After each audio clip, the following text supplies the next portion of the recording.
Hey everyone! So I am in the car with my little squish nugget, and I have some time because I want him to sleep. He hasn't been sleeping very good. He's been fighting that nap, so we go for a little drive and go to the shops or whatever, and he's out. So I thought since it's Halloween, it would be a good time to share my testimony, because it kind of is linked, not to Halloween, but like to the occult and whatnot. And, maybe it will encourage someone or speak to someone. So, again, thank you for the people that have been following. I have been trying to film, but, life just gets ahead of you, and you just kind of let the day go by. But anyway, so how I got saved. So I grew up in a Chinese Christian church, and it was one of those churches that was like a more religious than like spirit-filled. It was a Chinese Christian church, kind of more closer to like Baptist, but not really Baptist. It was like non-denominational, whatever.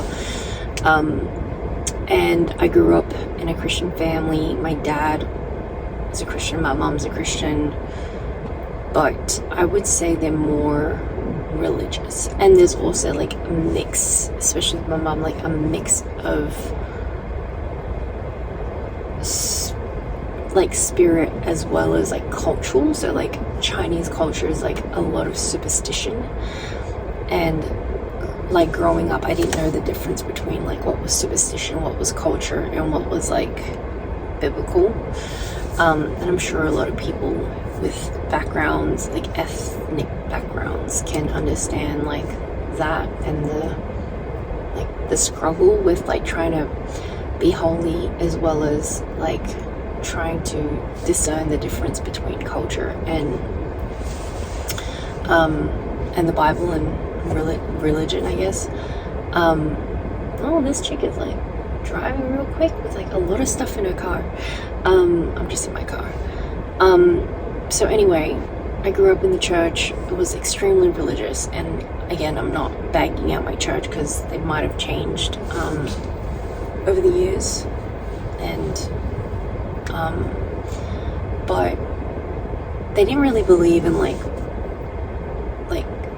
supernatural, like what Jesus was preaching was like miracles and signs and wonders and deliverance and healing.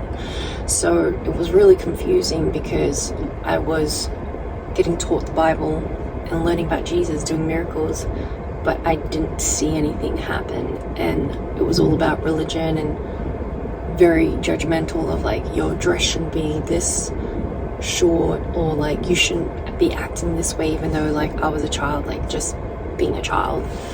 And I think the leaders were like kids, and they were very judgmental. So it kind of like put a sour taste in my mouth. And also some of the girls in church were going to my high school as well, and they weren't necessarily nice to me.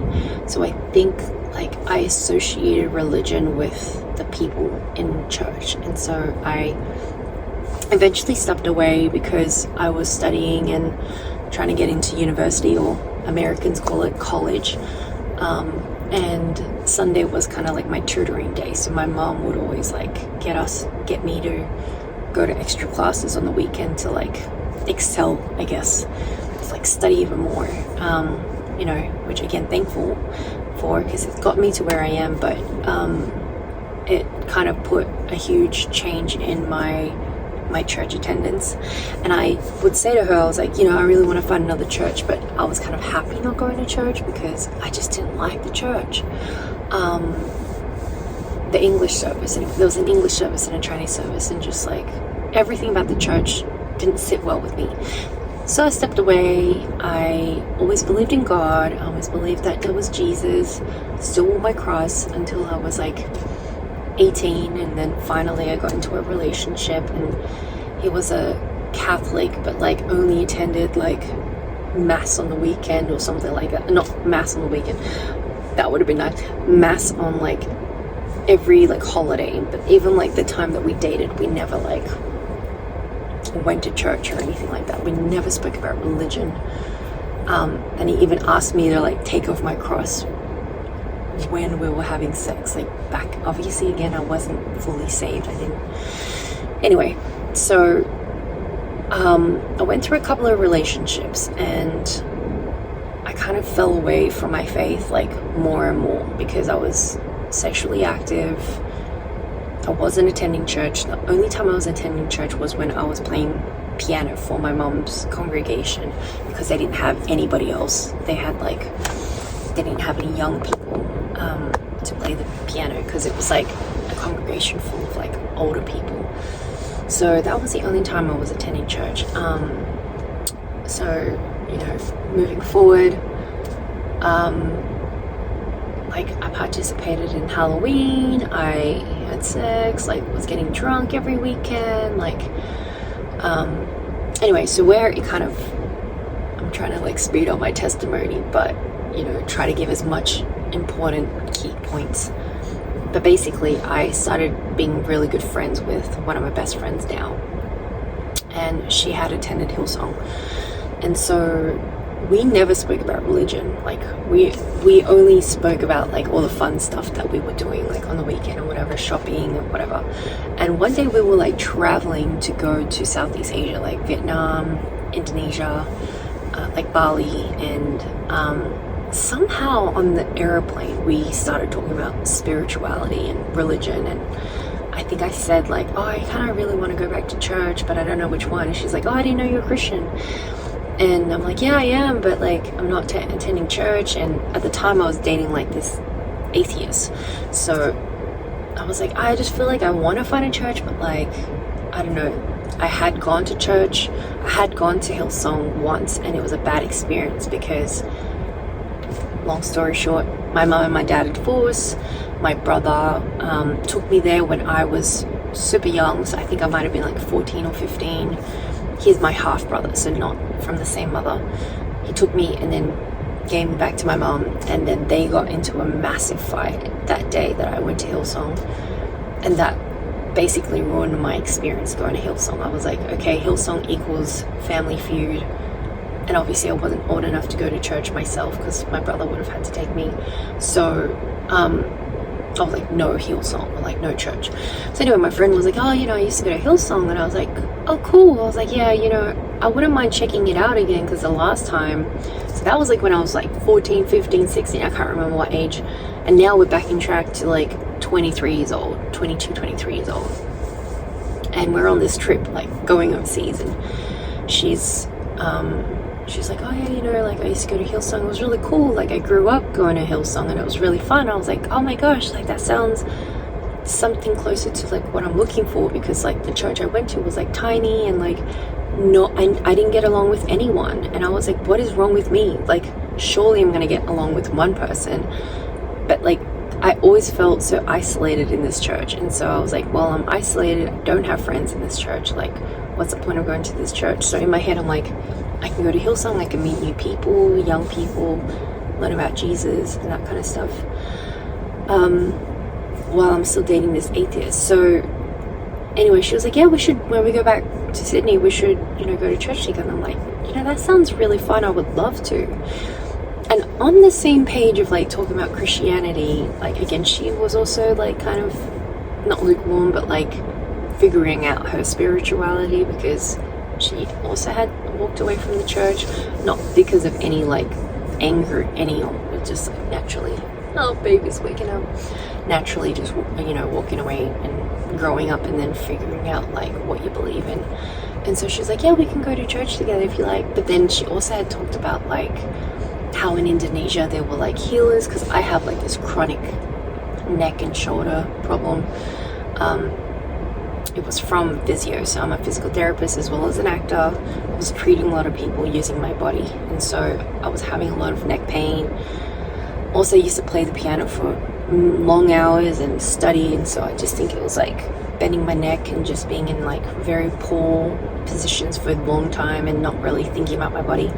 So I had this chronic neck pain. I was like, oh my gosh, like there's a healer? She's like, yeah, like I saw it with my own eyes. This woman was like referred through word of mouth. She knocks on people's doors and she's a healer. And I was like, what? And she's like, yeah, I saw it with my own eyes. She came to her auntie's house in Jakarta at the time, and she was like, and I saw it with my own eyes. She had nothing on her hand. She asked for like plastic bags and just like some water, and she's like, and I saw this woman like rub her hands with this, sorry, I'm just checking the beat, rub her hands with plastic bags and water, and all of a sudden like blood clots were coming out of this person.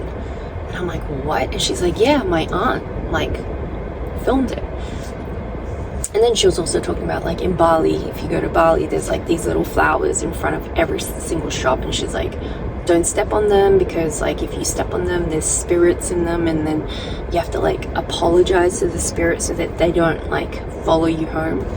And I'm like, what? Like, that's so weird. And also this was kind of like leading up to like, kind of like my dad used to tell me of like really crazy supernatural stories that used to happen in Jakarta, because that's where he grew up. So my dad is Indonesian Chinese. My best friend is also Indonesian Chinese. So like kind of it was like sounding familiar to like the stories that my dad used to tell me of like weird crazy stuff that used to happen in Indonesia, where it's mostly Muslim. There's not a lot of Christianity. Like he would talk about like demons and all that kind of stuff, and I'm like, okay, you're freaking me out. Like I don't know what you're talking about. While my mom again is like doesn't believe in that. So anyway, crazy. So then we go on this trip. I'm like, I go to her aunt shows me this video. I'm like, what in the world? She's also telling me of all these other like crazy stuff, and like she was like, yeah, well, you know, like if they're a healer. And I'm like, in my head I'm like, I'm not sure if this is from God, like this healer, because I'm like, where does this person get their power from? I don't understand. And so anyway, she basically was like, well, you know, if it's healing you and helping you, I don't see why it's not from God. Like if it's doing good, then it must be from God. And I was like, well, that makes sense. Like, cool. So anyway, I went back to Sydney. I started going to church, like Hillsong, and I used to sit in the back with her, and I felt like every single sermon was like speaking directly to me.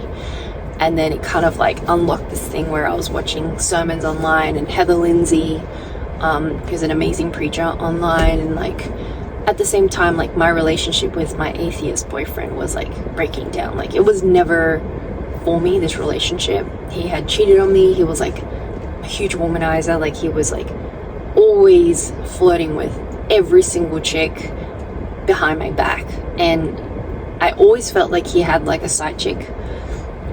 I never trusted him. We dated for 2.5 years, and so a lot of the sermons were like about brokenheartedness, and like Heather Lindsay's like sermons were about like let God write your story. And so at the time it was speaking to my heart, and I was like, God, you know, I really need you to heal my heart. Like, is this my husband? And again, I wasn't even praying for a husband. I was like, is this the guy for me? Like why do we not like mesh? And I was like, I'm praying that he gets saved, because he was an atheist. I'm like, maybe God, you can save him and you can change him into the man that I want him to be. So anyway, so I'm dating this atheist, I'm going to Hillsong, but at the same time, I'm also dabbling, and I did not know it was New Age at the time. But again, because of my shoulder, I was like very open to being healed, because I was like, well, if it's good and it's healing, then it must be from God. So at the time I was like going to massages, and then that wasn't working. So I'm like, okay, maybe it's like something. And then I started like watching or listening to more people talk about like past lives, and like, you know, maybe my shoulder pain was like through my old past life, because people used to have pain, and like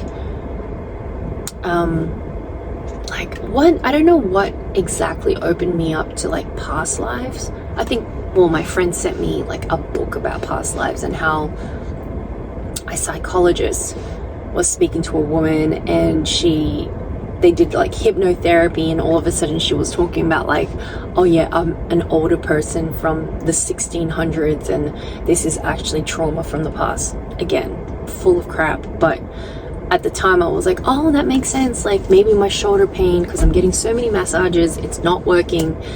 Surely it must be, you know, a past life or something like that. So, you know, I was dabbling into like, not hypnotherapy, but like past lives. I was like listening to it. Then I started like getting into like, you know, near-death experiences, and people who have like, you know, who had past lives, and like videos of them talking about like their past lives. Then I started like getting into Reiki. So I got Reiki on my shoulder and my hip, and it felt great. Like at the time I was like, oh my gosh, like this woman. And again, I'm like opening myself up, being like, well, if it's healing, it must be good. This woman did Reiki on me, and I remember specifically, that's kind of a story where it kind of shifted. So anyway,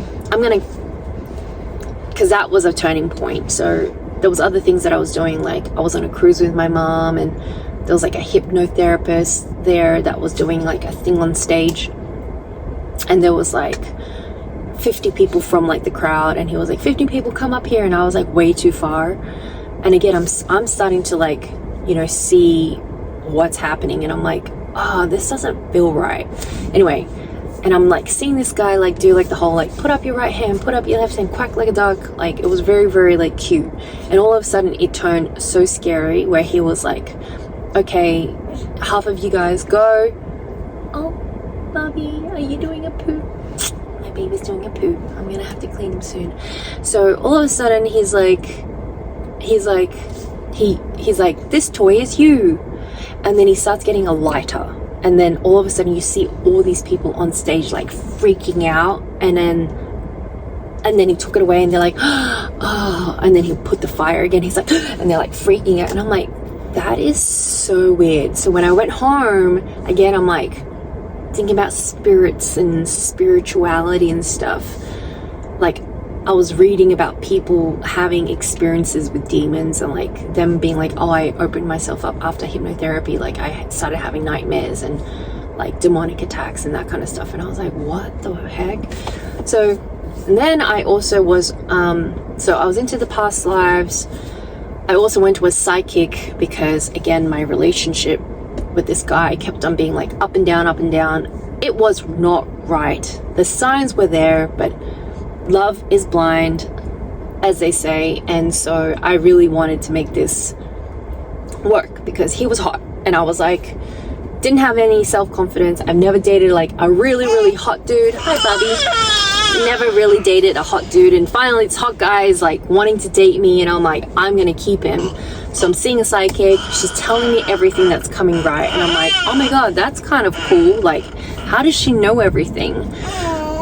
So anyway, this is all happening. I'm opening myself up to psychics. My friend was into like tea leaf reading, like of your, you know, your future, and I'm like, oh, maybe she can tell me the future. And saw a psychic, saw Reiki. So that's when everything kind of changed, when I went to Reiki for my shoulder, and this woman, she was like doing the weird stuff, like doesn't touch you, but I'm feeling stuff on my body, and I'm like, oh, it's energy and chakras, and wow, this feels so good. And hi, baby. And the one thing that freaked me out, that made me go, okay, I need to know where this power is coming from. She got like a pendant, like a necklace. I wish I had a necklace that I could show. And she was talking about like the chakras, and like, you know, whatever, all the chakras that your body has, whatever, and the auras and stuff like that. And she put this pendant, and this pendant, she wasn't moving her hand. This pendant started moving on its own, and I was like, what the heck? And then she'll move it on somewhere else in my body, and it would turn the opposite direction, and she was not moving her hand. And I was like, wow. And I left that session feeling better in my body. So I'm like, okay, I'm gonna have another session with her. And again, this is like stuff I bought from Groupon. So you're not thinking I'm opening myself up to the occult. I'm literally going, well, I'm getting free massages, not free massages, cheap massages, so it must be good. And I'm just trying different techniques. I even tried like the Bowen therapy technique, where like, you know, they don't really touch you, but then they do. I mean, I've tried everything, not knowing that this was like bad. So anyway, that pendant, I was like, oh my God, that's so cool. I want a pendant that moves. Like, who doesn't want a pendant that moves? And still in my head, I'm like, going to church, still trying to figure it out. I'm like, this is good for me, because if it's healing me, then it must be from God. So I researched on Google. I'm like, I want a moving pendant Reiki. And that's when it freaked me out. And I was like, I think I am opening myself up to something that maybe is not right. Because it was like, buy a pendant and then pray spirits into this pendant. And I'm like, okay, that's like kind of a bit creepy. Like, because at the same time, I'm also reading my Bible. And the Bible is saying, don't go to fortune tellers, don't go to mediums. I was also going to a medium, fortune teller, and learning about people who, like, you know, found dead bodies through a medium. And I'm like, wow, that's so cool. So they're like, you know, pray the spirits. And I'm like, reading this Bible that's like, don't go to fortune tellers, don't go to mediums, don't believe in spirits because they're not from God. So I'm like reading this, doing this, and going to church. And they were so contradictory that I was so confused, because I'm like, okay, I can't go here and do this all at the same time. It was like, it did not work. So I think I got to a point where I also had another session of Reiki, and I prayed, because again, I was going to church, still dating my atheist boyfriend, kind of like trying to not have sex, but like we were falling into temptation. And then I was like, you know, hating myself, because at the same time, like, I don't want to do this anymore. Like, God was really convicting me, like, this is not the life that I have for you. And I think one day I just was like, well, one, we broke up. So when we finally broke up, I was like, God, I give you my life. I cannot do this anymore. And if you're not real, then I will go the other direction. But I cannot have one foot in and one foot out. That's when I started going, I cannot do one thing and do the other and believe in all, because they were contradicting each other. They were not, like, if God was real, because I was also feeling the power of God through every single sermon. I was weeping. I was like feeling like God was speaking to me. And then I'm also going to like Reiki and doing all this stuff. So anyway, I started praying to God. I'm like, God, if you're real, when I'm going to this Reiki session, please, like, let them not touch me, like, not be able to do anything. And I remember like zonking out during the Reiki session. Maybe I was just like super tired. Hey, Bubby. Hi, I'm gonna have to change your butt. And all of a sudden, like, I would wake up and it was like the end of the session, and she was like, I could not touch you. And I was like, what? And she's like, yeah, I could not feel your aura. I could not like get into your auras. And I'm like, Jesus, thank you. So now that I'm like further in my walk with the Lord, I'm like, oh my Lord, I opened myself to the occult and the new age without knowing. And that's how it happens, is like you're searching. And so anyway, I finally broke up with my atheist boyfriend because I found that he was cheating on me. I fully surrendered myself to the Lord, and I was like, Lord, if you're real, show me. And I kept a journal, and then I started journaling my prayers, and my prayers were coming true. And I was like, Lord, you are real. Jesus, you're real. And that was when I was like, okay, God. Hi. Hi. Hi. Hi. And that's when I started going, okay, God, if you're real, I need to see your signs, miracles, and wonders that you preach in the Bible, because if you're real, then I need to see it in real life. And that's when whole deliverance ministry and healings and stuff, I was starting to listen to more about healing, deliverance, and also about near-death experiences and people seeing Jesus at the end of their life, and demons and hell. And I was like, oh, I ain't playing with this no more. I ain't not playing no more. And anyway, I have to go because my baby is crying, but that's kind of a full-on upload of like my testimony of how the Lord saved me. I obviously, like, you know, I can do my part 2 once the baby is down, but anyway, I hope you guys enjoy that, and stay tuned for part 2.